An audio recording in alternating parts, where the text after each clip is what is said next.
Instagram, hello Facebook, hello YouTube. However you're catching me, thanks for tuning in. I appreciate it. And I'm going to talk today about a wine list in a restaurant, how to train wait staff. We all know it's a very difficult task to train staff. It can be very daunting, very tiresome. And especially when you have a big wine list, this just adds more on top of your wait staff training. Sometimes it's a challenge to teach people how to say hello, answer phones in a proper amount of time, and greet people.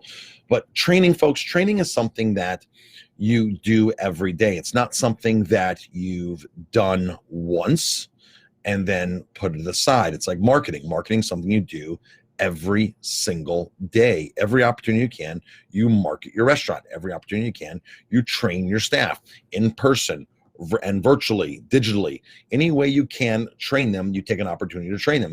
Anytime you ever communicate with them, through a group text message, through anything, through a Facebook group, you take those opportunities to train the staff on things. You post things that are insightful, you post things that are educational, you post things that pertain to your restaurant, like why asparagus is in season, or now that asparagus is in season. Of course, asparagus in season because it's warm out and it's spring, which is not right now, but you get my point. So spring is here, which means asparagus is here, which means asparagus is on our menu. Stuff like that is staff training.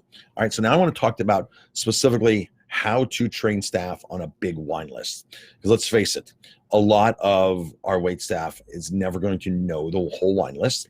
Even if you have 20 wines or 200 wines, I have 200 wines on my list. I don't expect my wait staff to know every wine. I don't expect my wait staff to know many wines at all. But I do expect them to be good salespeople and give good advice. And I'm going to drop my secrets or not so secrets on how I train my staff with our huge wine list. Now, 200 wines, so a lot of restaurants is large. 200 wines, so some restaurants is not large at all. I've worked at places that have had 1,600 wines, 700 wines. I worked at one place, a Michelin 3-star, that had 1,600 non-negotiant wines from France alone, and the list was massive. And it was nothing big, no big brands, all these small producers. Really cool list. That's why it was a Michelin 3-star, Pierre Kaufman. But anyway, how do I do it on my list? I love wine. I have a passion for wine and beer, and I can't expect for my staff who makes $20 an hour, $25 an hour, $30 an hour in tips to have the same passion that I do. It's not their business, and they're never going to devote the time that I've devoted in wine. Now, I want to preface this by saying, I learned wine when I was young, when I was 19 years old. I met Kevin Zraly from Windows in the World wine course. I met Kevin. He walked back in the kitchen I was cooking at the time. We had a conversation, and he said, Marcus, if you learn wine, you'll increase your salary by $10,000. That's how valuable wine knowledge is. And I said, great. And I thought to myself, I'm only 19 years old. How do I learn wine if I'm only 19? I'm not legal to drink. So this is how I learned wine when I worked at the Greenbrier in West Virginia, 750 wines on their list. And we would go through at the end of the night, I'd go through the garbage and pull bottles of wine out and take a look at the wine, pull the wine, and get a sample here of the bottle of Turley that I'm waiting to drink. This says, the vintage says California. It says Turley, and it says Zinfandel on there. So the sommelier at the Greenbrier would teach me, well, if it says Zinfandel, it has to be 75% Zinfandel by law. It has to be from California. If it says Napa Valley, it has to be. So he went through all the logistics, and I learned how to read a bottle of wine before I knew how to really drink one properly. So that's how I learned. Now let's talk about how you're going to train your staff to learn wine. So I've always taught my staff, out of the 200 wines I have, you should have 3 go-to reds and 3 go-to whites and 1 go-to sparkling.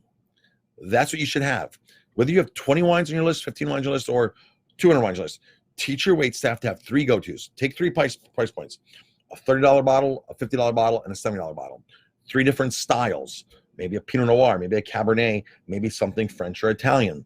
Teach them 3 whites, 3 reds, and a sparkling. Let them know those more intimately than they know all the other wines on the list. Train them on that. Right now, I want to preface this by saying, don't have a bad wine list. If you have a bad wine list, it doesn't matter all the training you're going to do with your staff.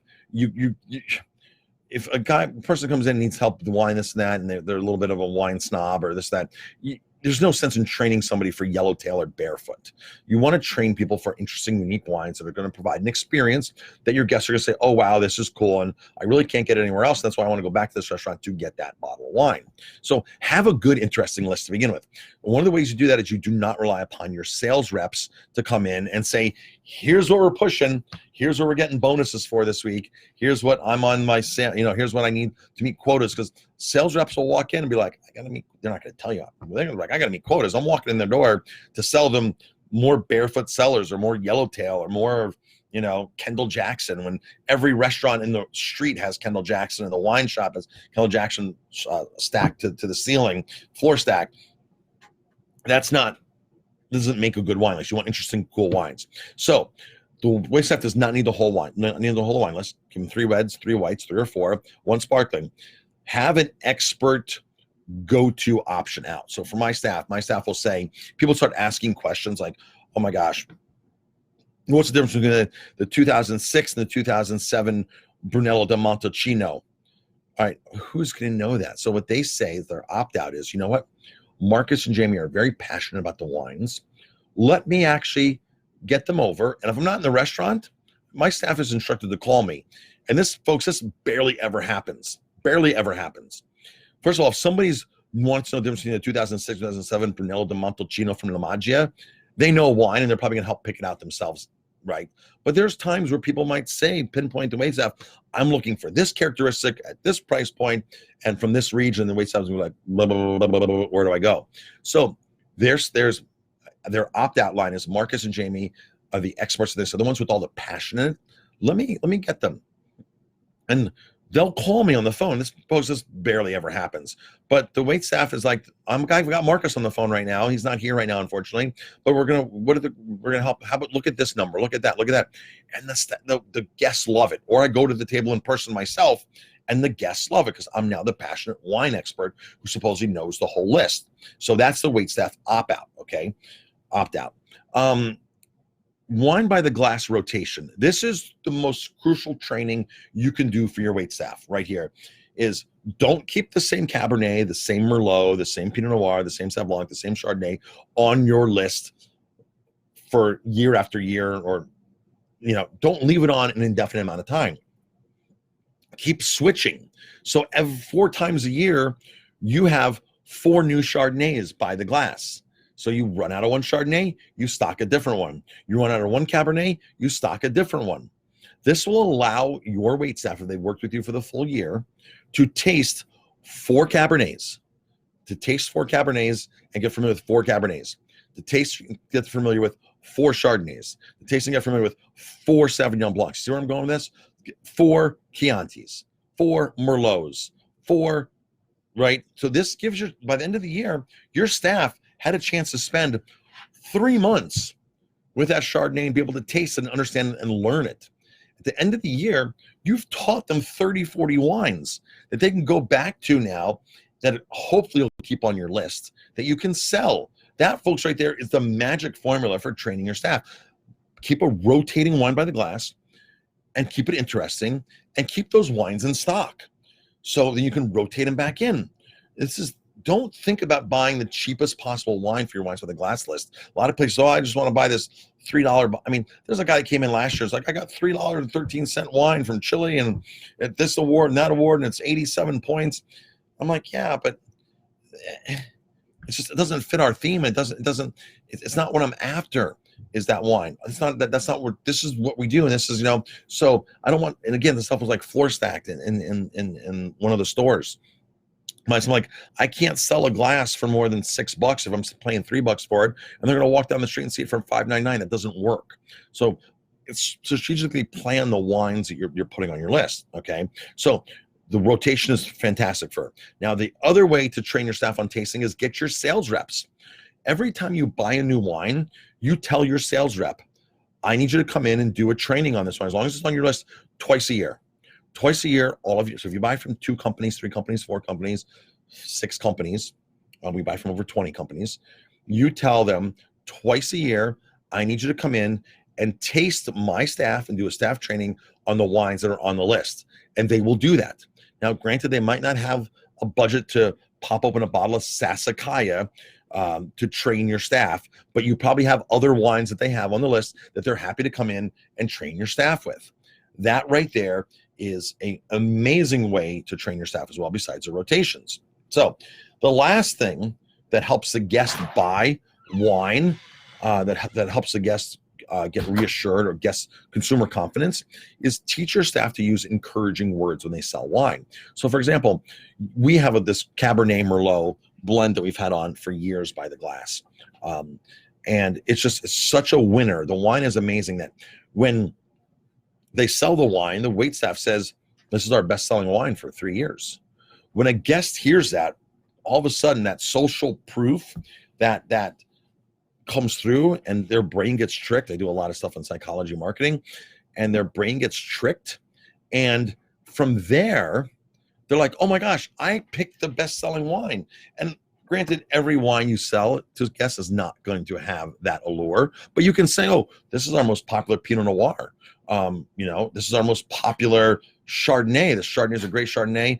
Every time I sell it, people love it. I sell a lot of this Chardonnay. People buy a lot. They'll buy a lot of this Chardonnay.